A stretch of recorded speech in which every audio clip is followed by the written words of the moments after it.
오늘 말씀의 제목은 하나님의 공급하심이라는 제목으로 하나님의 마음을 전하도록 하겠습니다. 우리가 하나님을 믿지만은 여러 가지 어려움을 당하곤 합니다.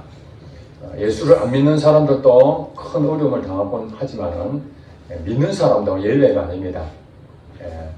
특별히 21세기를 사는 오늘 현대사회에 엄청난 속도로 발전하고 그러면서 과거의 공장들이 이제는 점점 쇠퇴해가고 새로운 일자리들이 생기고 사람이 할 수 있는 일은 점점 줄어들고 기계나 로봇이 하는 일들이 더 많아지는 시대입니다. 그래서 취직이라든지 또 먹고 사는 문제, 먹거리 문제가 우리 국민들뿐만 아니라 전 세계적으로 굉장히 지금 심각한 상태에 있습니다. 그럼에도 불구하고 하나님 믿는 사람들은 하나님이 책임지신다는 사실입니다. 왜냐하면 하나님께서는 그 자녀에게 그 하나님의 자녀들은 걸식함을 보지 못했다. 하나님께서는 대대로 하나님 믿는 자에게는 어떤 부분이든지 다 공급하신다는 사실입니다. 물론 때로는 이 생명을 하나님 지켜주시지만 때가 돼서 어떤 상황이든지 하나님이 부르신 날이 있을 것입니다. 우리의 노력하고 관계없이 이 생명은 하나님이 주관하시기 때문에 안타까운 일들이 벌어질 때마다 믿는 사람들도 생명을 잃곤 합니다. 그러나 그 생명을 잃는 것이 저주를 받는다든지 재앙을 받는 것 때문에 생명을 잃는 것이 아니라 그의 생명의 때가 됐기 때문에 하나님이 부르시는 것입니다. 그러므로 우리 믿는 사람들이 예상치 못했던 어떤 많은 어려움 때문에 이 땅에 장수하지 못하고 죽는다 할지라도 우리는 조금 더 두려워할 필요가 없습니다. 영원한 날 하나님과 함께 하기 때문에 복인 줄 믿으시기 바랍니다. 그럼에도 불구하고 하나님께서 남아있는 우리들에게 생명이 이 땅에서 있어야 될 이유가 분명하다면 반드시 하나님께서는 책임을 지신다는 사실입니다. 물론 어떤 사람은 그러면 하나님 안 믿는 사람들은 그냥 방치해 두는가? 성경에 보니까 그러진 않습니다. 악인에게도 하나님께서 똑같이 해를 비추어 주신다고 성경은 말하고 있습니다. 비도 똑같이 내리고 해를 비춰 주신다는 것은 일반적으로 이걸 일반 은총이라고 그럽니다. 하나님 모든 인류에게 똑같이 복을 내려주시는데 그것이 심은 대로 거둔다. 예수 믿는 사람들도 적용되지만 예수 안 믿는 사람들도 열심히 노력하면은 그만한 대가를 얻게 되어 있습니다. 그런 것이 다 일반 은총입니다. 그리고 사람이 스스로 만들어내지 못하는 모든 초자연적인 그런 부분들에 대해서는 하나님께서 다 이 땅에 허락해 주셨습니다. 질서를 통해서, 규칙을 통해서. 그래서 안 믿는 사람들도 원망할 수가 없습니다. 하나님 어찌하여 내한테 이렇게 하십니까? 그게 아니라 하나님은 똑같이 일반 은총에 의해서 다 베풀어 주셨습니다. 그럼에도 불구하고 이 땅에는 참으로 어려운 일이 많이 있죠. 예수 믿는 사람도 마찬가지입니다. 일반 은총 말고 예수 믿는 사람들에게는 특별 은총이라는 게 있습니다. 특별 은총. 이거는 정말 하나님 믿는 자녀에게만 해당되는 하나님의 특별한 기적 같은 일들이 일어난다는 사실입니다. 그런 일들이 말로만 하는 것이 아니라 여러분 우리는 지금 성경 66권을 믿고 있지 않습니까? 이것을 우리는 성경이라고 말합니다. 하나님 말씀이라고 말합니다. 제가 얼마 전에 생각해 보니까 참 아담으로부터 지금까지 거의 한 6,000년 정도 이렇게 시간을 잡고 있는데 그 인류가 시작되는 것부터 지금까지 있었던 모든 사실들을 이 성경이라는 책 한 권에 66권이 아닌 책 한 권에 기록되어 있는데 지금까지 수많은 사람들이 이걸 믿고 지금까지 왔잖아요. 인생 전부를 건 사람이 얼마나 많습니까? 자기 목숨을 아깝지 아니하고 이 성경 하나 때문에 여러분 저도 책을 많이 보긴 하는데 어떤 책 한 권에 인생 바치기가 쉽지 않잖아요. 그런데 이 성경만큼은 한두 명이 아니라 지금도 전 세계 75명 중에서 많은 사람들이 이 성경 하나를 온전히 믿고 있습니다. 그런데 신기한 건 무엇이냐면 이 책 속에 있는 그 내용을 우리가 믿는데 이 내용이 내게 실제가 되지 않는다면 과연 지금까지 이걸 믿을 수 있었겠는가? 곰곰이 생각하니까 이 체감본에 믿음으로 고백한 사람들이 실제로 여기 기록된 내용 그대로 우리가 지금도 경험하고 있다는 사실입니다. 하나님이 살아계시는가? 하나님이 살아계시지 않는다면 이 책 속에 있는 그 하나님은 죽은 하나님이었죠. 하나님이 기록한 이 책 그대로 오늘 하나님이 우리에게 성경 말씀에 그대로 오늘 우리에게 이루어진다면 이 책은 믿을 만한 가치가 있는 것이고 이 책이야말로 하나님이 살아계신다는 것을 증거하는 유일한 증거 자료가 될 것입니다. 저는 그렇기 때문에 오늘 여러분에게 확신 가운데에 이 말씀을 전하고자 합니다. 모든 사람에게 하나님 주시는 일반 은총이 있지만 천주교에서는 은총을 많이 씁니다. 우리 기독교에서는 은혜라고 많이 하죠. 은혜, 은총, 은혜. 하나님이 주시는 모든 사람이 주시는 은총뿐만 아니라 우리 믿는 사람에게 특별한 기적을 베푸시고 인도하시고 공급하시는 그 하나님이다. 그것을 이 오늘 본문을 통해서 함께 은혜를 나누고자 합니다. 자, 여러분 열왕기상 16장으로 오늘 읽었던 17장 바로 앞전에 16장에 보면은 아합 왕이라는 사람이 있습니다. 이스라엘의 왕이었습니다. 북쪽 이스라엘, 남쪽 유다 두 나라가 이제 쪼개져 있는데 북쪽 이스라엘에 아합 왕이라는 사람이 있었는데 이 아합 왕은 하나님을 대신해서 왕으로서 통치해야 될 의무가 있는 자입니다. 그럼에도 불구하고 그 북이스라엘의 바로 위쪽에 있는 그 부분에서 시돈이라는 땅이 있었는데 그 시돈의 그 왕의 딸이 있었어요. 이세벨이라는 딸이 있었습니다. 시돈 왕의 이름이 엣바알이라고 합니다. 여러분 바알 아주 바알. 우상을 섬기는 그 신이 바알 신입니다. 그러니까 시돈 땅에는 우상을 섬기는 바알 신, 아세라 신 그것을 철저하게 신봉했던 그 왕의 딸을 아내로 맞이한 겁니다. 아합 왕이.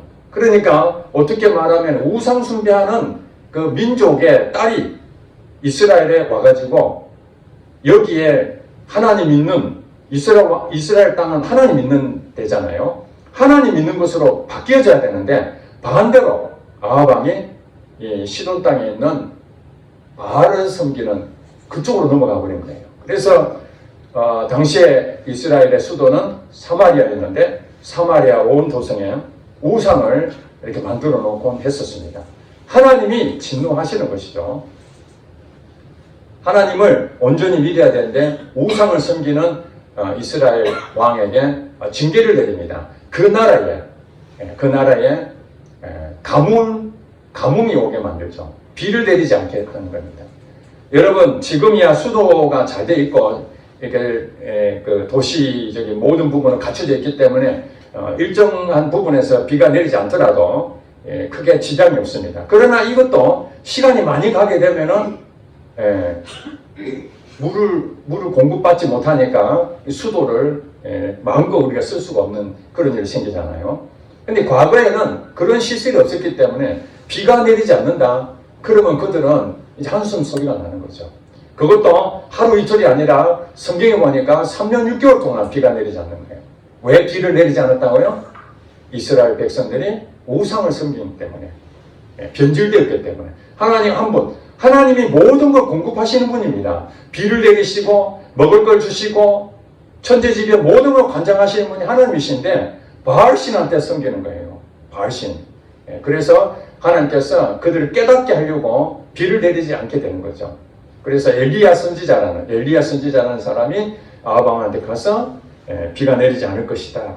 그렇게 고백을 하고 그 다음에 오늘 본문의 17장 보니까 이제 하나님께서 엘리야에게 그렇게 말씀하십니다. 이제 비가 내리지 않는다는 얘기는 온 전역에 비가 내리지 않는다는 것은 결국 엘리야가 있는 그곳에서도 가물다는 얘기죠. 같이 경험하는 겁니다.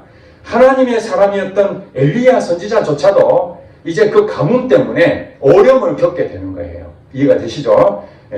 징계를 한다고 악한 자들에게 징계한다고 하나님 말씀하시지만은 엘리야는 거기에 관계가 없는 것이 아니라 엘리야도 그 환경에 지배를 받게 되는 겁니다.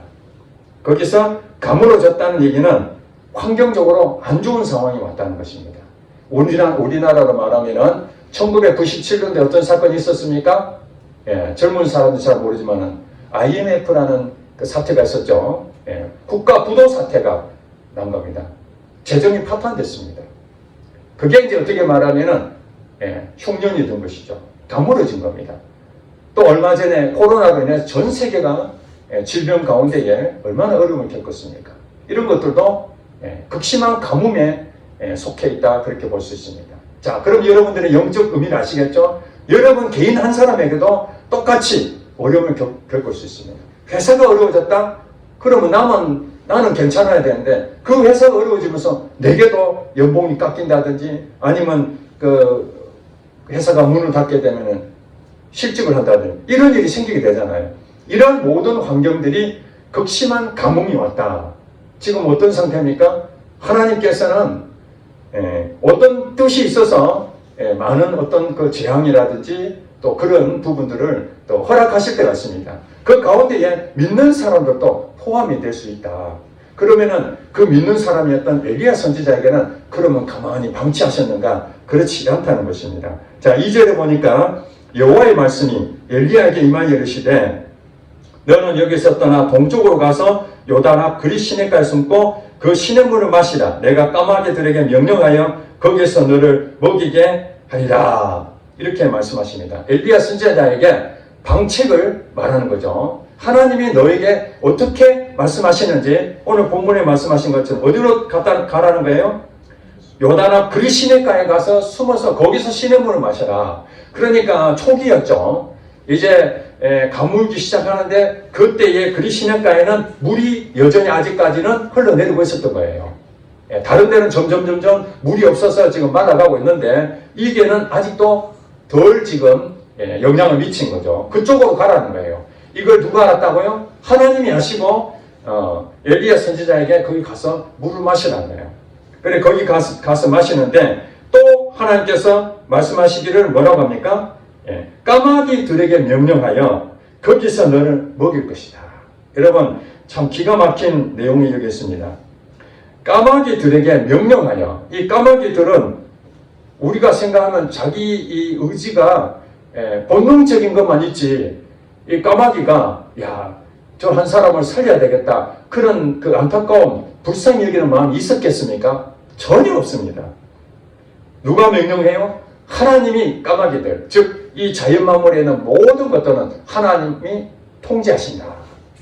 여러분 믿으시기 바랍니다. 이 모든 세상에 일어나는 것들은 하나님이 반드시 통제하고 계신다. 또 예수님께서도 그런 말씀하시잖아요. 너희는 머리털까지 세신받는다. 참새한 마리도 하나님 허락지 아니하시면 땅에 떨어지지 않는다. 이 모든 것들을 하나님께서 주관하고 계신다는 사실입니다. 그래서 까마귀조차도 자기 의지에 관계없이 하나님께서 명령하시면 그 까마귀들은 순종한다 안 한다? 순종한다는 겁니다. 사람만이 아니라 까마귀도 명령하면 순종합니다. 그런데 이제 5절에 보니까 그가 여호와의 말씀과 같이 하여 곧 가서 요단아 그리 시냇가에 머물며 6절에 보니까 까마귀들이 아침에도 떡과 고기를 저녁에도 떡과 고기를 가져왔고 그가 시냇물을 마셨으나 땅에 비가 내리지 아니하므로 얼마 후에 그 시내가 마르니라. 자 여러분 이제 이 장면 한번 생각해 보시기 바랍니다. 하나님께서 까마귀들 명령합니다.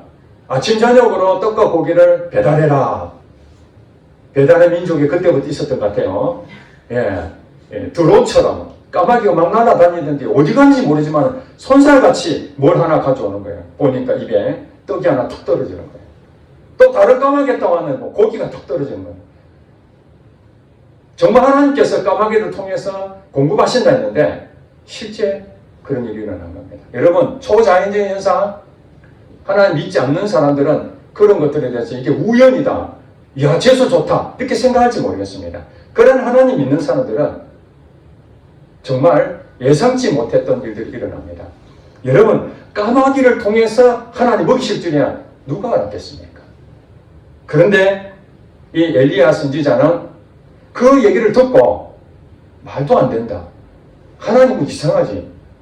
아니 이웃에게 뭐 얘기하는 것도 아니고 자기 친구한테 얘기하는 것도 아니고 자기 아는 사람 통해서 공급하는 것도 아니고 까마귀들이 어떻게 날아와서 내한테 공급하지? 여러분 이해가 되시겠습니까? 만약에 여러분들한테 그런 얘기 해보 지금 등록금 내야 되는데 하나님이 까마귀들을 보내서 등록금 보낼 테니까 걱정하지 마라 하면 여러분들은 어떻게 생각하십니까? 아멘하고 까마귀들 기다리고 있겠습니까? 내가 잘못 들은 거 아닌가? 이렇게 생각하겠습니까? 지금 엘리야 선지자는 그런 상황입니다. 그럼에도 그는 하나님 말씀이 진리다. 내 생각이 아니라 하나님께서는 무엇이든지 할 수 있다. 그것을 믿었기 때문에 그 말씀대로 갔더니 그 시냇물을 먹고 실제로 까마귀들이 와서 먹을 것을 공급했다는 사실입니다. 자, 여기서 우리가 깨달아야 될 건 무엇이냐면은 우리가 하나님이 공급하신다 하는 부분에서 우리의 계산이 있죠. 우리가 생각이 있습니다. 하나님이 이렇게 도와주시겠지. 일반적으로 어떤 생각을 가집니까? 내가 열심히 일해가지고 돈을 벌어서 내 스스로 자급자족해야 되지. 누가 나를 도와주겠어? 이것은 일반적인 생각입니다. 예수를 안 믿는 사람도 다 이렇게 생각하잖아요. 그리고 하나님이 말씀하신 가운데 이게 틀린 것은 아닙니다. 내가 열심히 노력해서 돈을 벌어내는 기본입니다. 그것은 당연한 일입니다. 그런데 그럴 수 없는 상황이 올 수 있잖아요. 몸이 아프다든지 돈을 벌 수 있는 상황이 안 됩니다. 그러면 여러분 어떻게 됩니까? 이제 둘 중 하나죠. 걱정을 하든지 하나님한테 맡기든지. 그렇죠? 일반 사람들은 걱정하죠. 내가 돈을 벌어야 되는데 못 벌어가지고 여기도 연락해서 돈 좀 빌려달라, 저기도 돈 빌려달라. 왜냐하면 내가 모든 것을 책임을 져야 되기 때문에. 그래 내 사고방식으로는 초자연적인 것은 전혀 생각하지 못하기 때문에. 그러나 하나님 믿는 사람들은 내가 할 수 없는 상황에 온다 할지라도 하나님 어떻게 하신다고요? 예상치 못했던 초자연적인 현상으로 하나님께서 기적을 베풀어 주신다는 사실이에요. 이것이 실질적으로 있느냐? 사실은 뭐 여러 번 간증을 했습니다만 저희 아내가 10년 전 얘기입니다. 이건 여러분들이 또 이것하고 적용이 돼야 되기 때문에 초자연적인 정말 까마귀가 보냈다 할 정도로 그런 일이 있었습니다. 그것을 우리 장인어른 돌아가셨을 때 장례식 끝나고 우리 가족들과 같이 간증을 나눴습니다. 그랬더니 그 얘기 듣고 이게 실화냐? 성경에 나와 있는 내용이 우리에게 실제로 일어나는 것이 정말 실화인가? 그렇게 질문을 했었습니다. 10년 전에는 저희가 교회를 개척하고 얼마 지나지 않았지만 매우 재정적으로 어려움이 있었습니다. 그 어려운 가운데서 아내가 이제 카드를 결제해야 되는데 한 달에 한 번씩 돌아오는 카드 결제 날에 그때 돈으로 한 140만 원 정도가 부족했습니다. 이제 그 카드를 메꾸지 않으면 큰 문제가 생기니까 하나님한테 기도를 합니다. 하나님 공급해 주세요. 근데 하나님께서 우리 성도 가운데 한 분을 생각나게 하셨습니다. 어떻게 공급하실지는 내 힘으로는 안 되니까 어떤 방법이 있겠지만 하나님께서 어느 성도를 생각하는데 여러분 생각해 보세요. 사모가 한 성도한테 돈을 이렇게 요구한다는 것은 이게 상식적인 얘기입니까? 비상식적인 얘기 아닙니까? 까마귀들이 떡과 고기를 공급한다는 거 엘리야가 생각할 때 상식적인 얘기입니까? 비상식적인 얘기죠.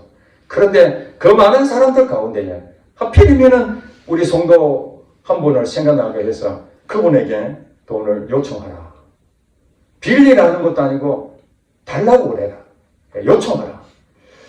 그 힘든 상황에서도 그 성도에게 하나님 말씀하시니까 할 수 없이 우리가 말하는 문자를 보냈는데 마침 그 성도는 재정적으로 그렇게 어려운 사람은 아니었는데 하필이면은 그때에 그 학교에서 이렇게 월급을 받는데 월급이 제때 들어오지 않은 거예요. 그래서 한번 통장에 제로가 된 상태였습니다. 전혀 없는 상태에서 그분은 이제 기도한 겁니다. 하나님 돈이 없는데 공급해 주세요. 이렇게 이제 기도하고 있는데 아내를 통해서 문자가 떠왔는데 140만 원 요청한다는 문자가 왔는데 이분은 반대로 생각한 거예요. 140만 원을 보내주겠다. 이렇게 왜냐하면 자기가 지금 돈이 갑자기 딱 떨어져서 기도하고 있었으니까 문자에 보면 140만 원 하니까 사모님 140만 원 내한테 보내준다는 거구나. 그래서 사모님이 내한테 보내준 거예요. 너무 미안해가지고. 아이고, 사모님이 무슨 돈이 있습니까? 근데 아내는 반드시 이 부분에서 알겠다든지 아니든지 해야 되는데 반대로 지금 알아는 것을 알게 됐잖아요. 또 하나님한테 기도합니다. 하나님, 이게 아닌데, 도움을 요청했는데 오히려 거기가 도움을 받는 것으로 오해가 됐다. 하나님께서 그래도 청구를 하라. 그런 마음을 주셔가지고 다시 이제 보냈는데, 이제 그 성도님이 그걸 보고 이제 정상적으로 알게 됐죠. 아, 사모님이 내게 도움을 요청하는구나. 그렇게 해서 지금이 당장 있는 거 없으니까 보험을 해야 할까요? 하나님은 보험해야 가지 마라. 그래 곰곰이 생각해 보니까 1년 전에 적금 드러난 걸 이제 만기가 됐으니까 타라고 했는데 그걸 깜빡 잊어버린 거예요. 1년 동안 찾질 않았는데 그게 생각이 나가지고 그 적금 탄 것을 찾아서 사모한테 140 보내고 자기가 남은 것은 공급을 한번 자기 돈이 없으니까 쓰게 됐다. 그랬는데 나중에 이제 만나가지고 얘기했는데 더 기가 막힌 거는 돈을 빌려달라가 아니라 청구해라 하는 부분이 의문스러웠는데 그 성도님이 뭐라냐면은 집이 서울도 있고 구미도 있으니까 왔다 갔다 하면서 교회에 자주 오지를 못했어요.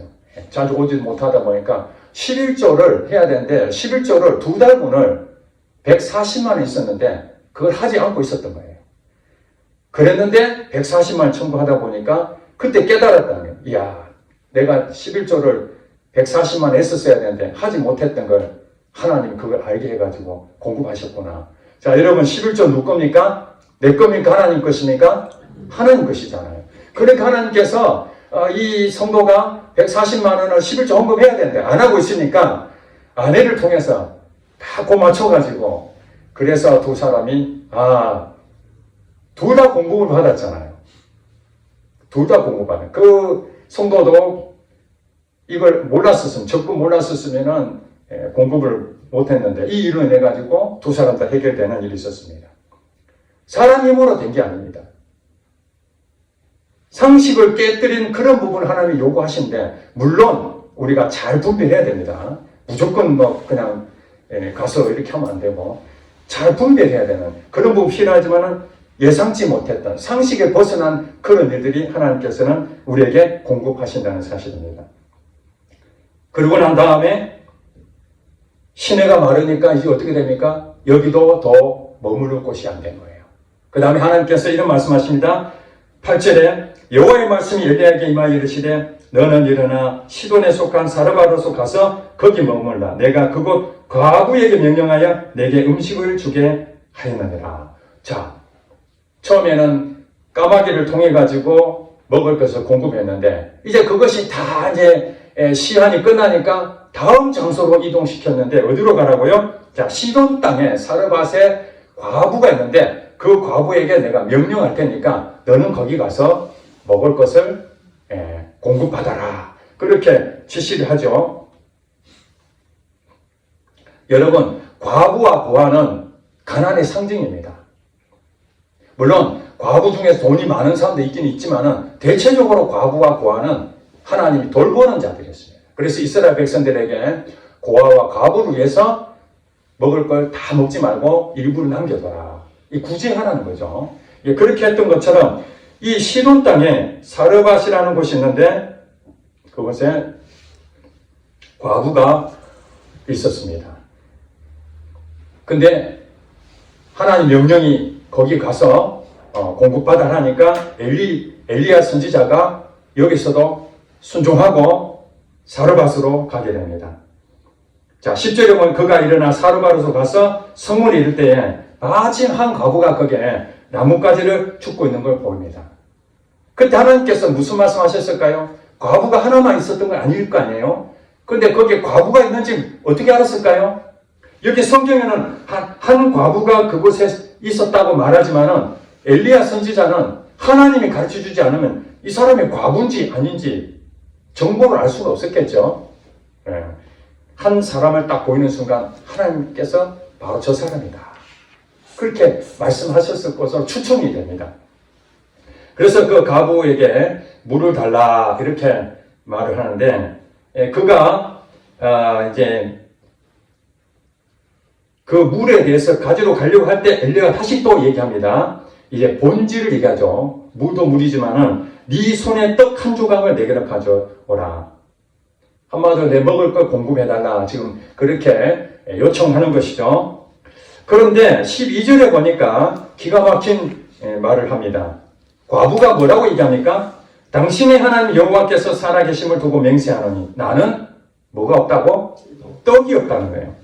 지금 엘리야 선지자는 과부에게 가면은 떡을 줄 것이라고 하나님 말씀하셨기 때문에 당연히 떡이 있을 거로 생각했지 않겠습니까? 그랬는데 반대 현상인 거예요. 난 떡이 없다. 그리고 더 기가 막힌 거는 다만 통에 가루 한 움큼과 병에 기름 조금뿐이라 내가 나뭇가지 둘을 주워다가 나와 내 아들을 위하여 음식을 만들어 먹고 그 다음에 어떻게 한다고요? 마지막 최후의 만찬, 최후의 만찬. 만찬이라 할 수 없죠. 진짜 거의 없는 걸 가지고 그거 마지막 하고 이제 아들 둘이 먹고 죽으려고 그 남은 그것밖에 없다라는 얘기 하는 겁니다. 여러분 이게 상식적으로 맞는 얘기입니까? 하나님께서 보내시려면 좀 부자로서 좀 그래도 좀 여유가 있는 사람들 가서 먹을까 하면 좀 마음도 편안하잖아요. 가서 좀 넉넉하게 좀 쉬기도 하고 얻어먹어도 좀 떳떳하잖아요. 그런데 이제 마지막 먹고 죽으려고 하는 그 과부에게 떡을 달라는 그 이 마음이 어떻겠습니까? 얼마나 참 마음이 아프겠어요. 민망하죠. 상식이 안 맞는 얘기입니다. 까마귀를 보내는 먹을 걸 주는 것도 상식이 안 맞는 얘기지만은 이 과부에게 가서 먹을 걸 달라는 것도 이것도 상식이 안 맞는 얘기입니다. 그런데도 하나님께서는 왜 이 과부에게 돈 없고 힘 없고 마지막 죽으려고 하는 이 여인에게 가서 먹을 걸 공급받아라고 했을까요? 반대로 생각하면요. 이 여인 입장에 생각하면 기가 막힐 일이죠. 자녀들하고 같이 이제 마지막 이제 먹고 이제 죽으려고 왜 그렇게 했습니까? 흉년이 들었잖아요. 이스라엘 땅도 흉년이 들었지만 그 위에 시돈 땅도 흉년이 들었던 거예요. 그래서 이제 먹을 것이 없으니까 또 남편도 없고 이제는 더 이상 살 수가 없다. 이 여인의 입장에서는 인생 마지막 날입니다. 이제 희망, 절망 상태입니다. IMF 터져가지고 회사가 부도가 나서 이제는 뭐 빚만 잔뜩 지고 더 이상 살 길이 없다. 이 상태인 거예요. 코로나 해가지고 장사를 좀 멋지게 해보려고 했는데 대면하면 안 된다 해가지고 사람이 안 오니 손님이 없는 거예요. 수십 년 동안 장사에 잘 됐던 그 가게도 문을 닫아야 될 상황인데 이제 오픈해서 이제 뭐 정말 제대로 해보려 했는데 인테리어 비만 수천만 들어서 홍보하고 계획 다 짜고 해놨는데 코로나 올 줄에 누가 알았겠습니까? 이 여인도 그랬을 거예요. 남편 죽고 이제 살 길로 막막해서 뭐 좀 해보려고 했는데 어느 날 보니까 가물어가지고 먹을 것도 없고 기가 막힌 일이 된 거죠. 자기 혼자 죽어도 되는데 이제 자식들까지 어떻게 살아야 되나 이 걱정하는데 누가 보고 있어요? 하나님이 보고 있는 거예요. 사실은 지금 시돈 땅이라고 지금 했잖아요. 누가복음서에 보면은 누가복음 4장에 그렇게 나옵니다. 예수님께서 자기 고향에 복음을 전합니다. 하나님 나라를 전합니다. 병자를 막 고치고 막 이런 일들을 많이 했는데 거기에 자기 고향에 있는 사람들은 예수님을 안 믿는 겁니다. 저 목수 아들 아니야? 저 가난뱅이 아니야? 이렇게 그냥 잘못된 생각으로 한마디로 예수님을 무시해버리는 겁니다. 안 믿는 거죠. 그래서 예수님이 이렇게 말합니다. 오늘 본문 내용처럼 엘리야 시대에 사르밧이라는 과부가 있었는데 이스라엘에 과부가 엄청 많았지만은 그들에게는 하나도 하나님이 공급하지 아니하시고 시돈 땅에 있는 이 과부 한 사람에게 먹을 것을 줬다. 그렇게 말합니다. 왜 그렇겠습니까? 이스라엘 백성들이 안 믿는다는 거예요. 안 믿어요. 그렇지만 시돈에 있는 한 여인은 그래도 우상을 섬기는 바알신을 섬기는 그 시돈 땅 아닙니까? 이세벨이 그 살던 곳 그것이 이스라엘에 변질시켰는데 그 우상 숭배하는 그 땅에 하나님을 경배하는 한 사람이 있었던 거죠. 이게 뭐냐면 당신이 하나님 여호와께서 살아계심을 두고 맹세하노니 이런 고백을 할 수 있겠습니까?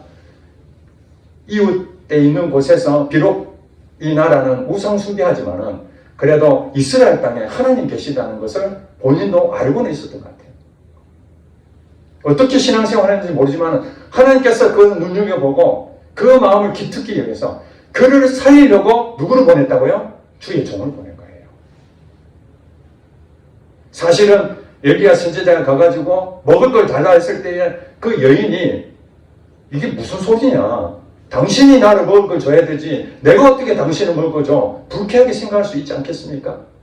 그 여인 입장에서는 그렇지 않겠어요? 누구한테 도움을 요청하러 가야 되는데 돈도 없는데 당신 내 10만 원만 좀 빌려줘봐. 반대로 10만 원을 내가 도움을 받아도 시원찮은 마당에 돈 10만 원만 빌려줘봐. 이렇게 한다면 이게 앞뒤가 안 맞잖아요.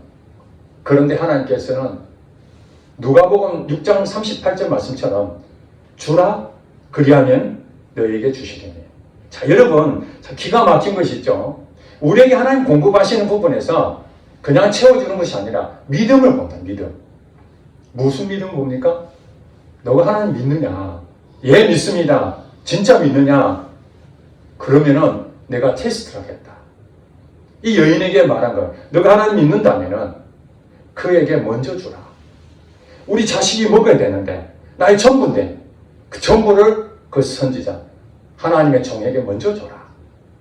그리하면 너의 모든 것을 책임질 것이다. 그 누가복음에 있는 그 부분을 이 여인이 그 내용을 알지는 못했지만 하나님이 살아계신다는 것을 믿었기 때문에 그래, 이래도 죽고 저래도 죽는데 이 선지자가 와서 내게 먹을 걸 달라 하니 주자. 앞으로 일어날 일은 예상치 못했던 거예요. 자, 여러분 보세요. 이 장면에 봤을 때 엘리야 선지자가 떡을 가져달라 이렇게 지금 얘기하고 있고, 이 여인은 나는 이제 마지막 한 끼 먹을 거 빼놓고는 이제 없는데 어떡하죠? 이런 상황에 맞닥뜨려졌을 때 앞으로 일어날 일이 무엇입니까? 민망한 일만 일어나는 거죠. 엘리야 선지자는 마지막 것을 남은 거 뺏어 먹는 거고, 그 여인은 자기 자녀들한테 먹을 걸 그 선지자는 줬으니까 기가 막힌 일이고, 두 사람 다 통곡하면 울어야 될 그런 상황이었죠. 미래는 모르는 일, 그것이 하나님 영역이기 때문에 자기 계산으로는 두 사람 다 몰랐을 것입니다. 우리는 성경을 통해서 그 결과를 알고 있지만은 지금 현재 장면에서는 앞으로 어떻게 될지 두 사람 다 기가 막힐 일이었죠. 그랬는데 엘리야가 뭐라 합니까? 13절에 엘리야가 그에게 이르되 두려워하지 말고 가서 네 말대로 하거니와 먼저 그곳으로 나를 위하여 작은 떡 한 개를 만들어 내게로 가져오고 그 후에 너와 네 아들을 위하여 만들라. 딱 정리해 주죠. 나에게 먼저 주라. 그리고 너희 자녀를 위해서 먹으라. 그 다음에 이제 하나님 말씀을 얘기합니다. 14절에 이스라엘 하나님 여호와의 말씀이 나 여호와가 비를 지면에 내리는 날까지 그 통에 가루가 떨어지지 아니하고 그 병의 기름이 없어지지 아니하리라 하셨느니라. 이렇게 하나님께서 이 여인에게 엘리야 선지자를 통해서 말씀을 합니다. 이해가 되시죠? 이 여인이 통에 가루가 조금 있고 기름에 병에 조금밖에 없다 이렇게 말했는데, 이제 가뭄이 끝날 때까지 이것은 조금 더 떨어지지 아니하고 계속 이어질 것이다. 즉 말해서 너는 공급할 것이다. 내가 책임질 것이다. 걱정하지 마라. 엘리야 선지자에게 주면은 네 남은 인생 다 내가 책임질게. 지금 이 얘기하고 있는 거거든요. 그것을 엘리야 선지자는 하나님 말씀을 들었기 때문에 요구를 한 겁니다. 여러분, 때로는 민망할 때도 있지만, 여러분, 때로는 여러분들한테 제가 헌금 얘기를 거의 지금 12, 13년 동안 거의 한 적이 없어요. 굳이 하라, 뭐 이런 얘기들을 많이 했지만은, 그렇지만은, 때로는 하나님께서 우리 성도들에게 상식에 벗어나는 하나님을 위해서, 이건 한 예를 드는 겁니다. 지금 제게 받은 게 아니고 예를 들어서, 하나님께서 지금 이 상황에서 도저히 할 수 없는데, 하나님이 성전을 건축하라. 그렇게 명령이 왔다고 생각합시다. 저도 그렇고 여러분도 그렇고 말도 안 되는 얘기지. 지금 뭐 재정이 있냐, 성도가 있나, 뭐 성전을 건축해. 인간적으로 생각한다면 이 자리가 꽉 차고 넘치고 그래야 뭐 성전도 건축하고 또 재정적인 여유가 좀 있으면 성전 건축하고, 이게 상식인데 전혀 준비도 안 돼 있는데 하나님이 성전을 건축하라. 그러면은 목회자가 그 말 듣고 여러분들은 만약에 전달할 때 얼마나 민망하겠습니까? 우리 교회에 부자가 있는 것도 아니고 가난한 한 가구 마지막 겨우겨우 생활하고 있는데 그 성도들한테 여러분 성전 건축해야 됩니다. 그러면 결국 우리 성도들이 십시일반 마음을 다해서 이 성전 건축에 힘을 쏟아야 되는데 그 얼마나 부담이 크겠습니까? 솔직한 얘기로 저로서는 그게 감당이 안 될 것 같아요. 하나님 안 될 것 같습니다. 차라리 돈이라도 좀 많이 있고 그럼 내가 말하기도 편한데 정말 민망한 그런 부분에서 도저히 안 되겠습니다. 그럴 상황도 있을 수 있지 않겠습니까? 무조건 성전 건축하는 게 다 하나님 뜻은 아닙니다. 성전 건축하는 것이 하나님 뜻일 수도 있고 아닐 수도 있지만 예를 든 겁니다. 하나님이 그것이 분명히 역사하실 것이라고 말씀하셨다면 믿어야 되죠. 믿어야. 엘리야 선지자가 그랬다는 거예요. 이 과거에 기가 막힌 상황이지만은 그래도 너가 떡을 달라하면은 이 여인에게 내가 다 공급할 거야. 걱정하지 말고 그 여인의 모든 부분을 네가 공급받아라. 그렇게 해서 요구를 했던 거예요. 하나님 말씀대로. 그러니까 이 말을 하니까 이제 15절에 이 여인이 어떻게 반응한지 보세요. 15절에 그가 가서 엘리야의 말대로 하였더니. 자, 기가 막히죠. 엘리야 선지자는 하나님을 직접 또 이렇게 대면하고 또 하나님 음성을 듣고 주의 종이니까 그럴 수 있다 하지만은 이 여인은 사실은 이 엘리야 선지자보다 믿음이 크지는 않을 거 아니에요. 그리고 자기 자녀들을 우선으로 생각하는 걸 생각한다면은 주의 종을 대접하는 거 당연함에도 알지만은 그래도 내 자식이 그래도 지금 내 생활이 어려운데 지금 나도 지금 밑받은 독에 물붓기처럼 먹고 살기도 어려운데 이걸 헌금하라고 이걸 건축해 보내라고 이런 생각이 들면은 하겠습니까? 이게 갈등이 생길 수밖에 없죠. 여유가 생기면 그래 좀 이렇게 해가지고 하면 되는데 맨날 마이너스 때에서 재정이 적자가 나는데 목사님이 성전 건축하라는데 할 수 있겠나? 그런데 이 여인이 뭐냐면 여호와의 말대로 했다는 얘기는 무슨 말입니까? 하나님이 엘리야 선지자의 한 말을 믿었다는 거예요. 인간의 말을 믿은 게 아니라 엘리야 선지자의 말을 믿었다는 것은 엘리야 선지자에게 통해 말씀하신 그 하나님 말씀을 믿고 아멘하고 이 여인이 그대로 했다는 거예요. 그대로 만들어가지고 먼저 줬습니다. 그렇게 해서 그 다음에 16절의 결론입니다. 여호와께서 엘리야를 통하여 하신 말씀같이 통의 가루가 떨어지지 아니하고 병의 기름이 없어지지 아니하리라. 아멘. 이게 성경에 기록된 이 말씀이 수천 년 동안 내려온 상황입니다. 이게 오늘 우리에게 그대로 적용되고 있습니까? 뭐 많은 예화가 있지만은 저의 경우를 말씀해야 여러분들이 좀 공감하지 않겠습니까?